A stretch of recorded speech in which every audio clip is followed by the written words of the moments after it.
this is a modification of what's called a Mattingly walk.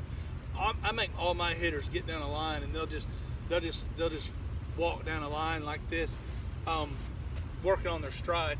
But also you can use that as making sure that your hands are going in the right path. Just remember that when you swing the bat, you don't want anything going outside your circle. You don't want anything. You don't want your bat to do any kind of this.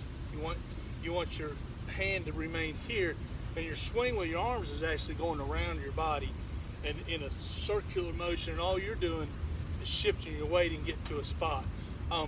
There's three things you can do doing this drill. Like I say, you can walk down a line and just do one after another, or you can just stand here at the plate. First thing I do is my front hand, my bottom hand, and all I'm going to do is stride. I'm going to get in my stance. Remember, square again.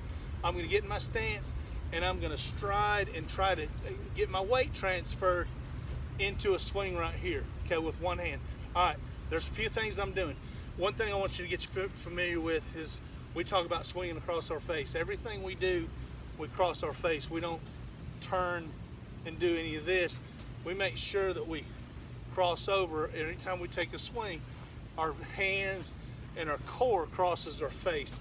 That way you're not chasing around or whatever else. But anyway, when I'm doing my front hand, I'm going to just regular stride. I'm going to get in a stance nice and square, and I'm going to shift my weight and keep this foot anchored. Don't let this foot slide. We'll talk about that in another video, but you have a real hard time with that right there. You want to keep that foot anchored, and I'll tell you why in the next video. But here we go, one arm. We're just going to shift our weight, and notice how my arm swings around this way, okay? I'm staying as square as I can here, because that way if I make contact anywhere in here, I don't have to have a specific point of contact. I can make a contact anywhere in there and have it be square contact. So I'm going to shift and go here. The object is for your weight to shift and your turn all to happen at the same time. So you're getting your weight into the ball when you hit it. Here and here. Now it looks like I'm finishing high, but actually if I put a little angle and I get here, if I stand straight up, I'm finishing right here. Top hand same way.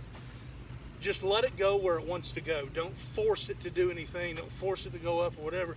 My top hand naturally, just like when you throw, your top hand naturally goes down across here. So same thing. I'm gonna get in a good stance. If I was in my stance up here, I'm gonna get in my stance. I'm gonna shift my weight and throw it. Okay. Now I'm throwing it with my body. I'm not striding and doing this. I'm getting here and I'm throwing it with my body. When I shift everything, I'm here throwing. Okay, everything's going across the same thing. I'm staying square and my hands are going where it wants to go. I'm not forcing it to do anything. Now, notice that this angle is down this way, okay? Not swinging down on it, because once you get a ball there and you get some rotation in it, your swing's not going to be down. But this arm wants to go down. You want your swing to be flat, a little bit up, but mostly flat. So, but as I shift through, my bat is going to lay down a little bit, and then I just release it. So I'm here, release, still swinging across my face, nice and square, and just letting my body throw the bat. Same thing with two hands. All right, two hands. There's a couple things we can do. I showed you earlier how to feel where contact is.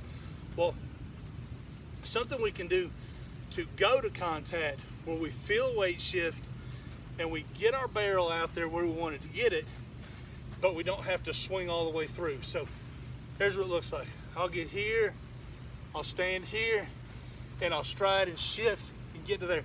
Ideally, that's where I want to make contact with the ball. I don't want to make contact back here. I noticed a lot of the video I saw of you making contact back here. The ball's on top of you and you're right here. Well, that's not a strong way to hit the ball. So I want to make sure that when I get my weight into it, ideally I'm hitting the ball right there.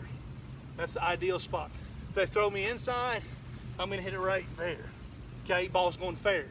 Ball's going to go fair every time. If they throw me outside, I'm going to go right here. Now notice where my hand's right in front of my body. my hands are working around the circle here. So always square. So here we are again. We're here to there, okay?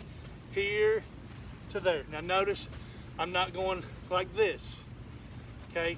I'm going from here, I'm striding, and as I shift my weight, my barrel's laying down, and I'm going directly that way. I'm releasing when I have to release.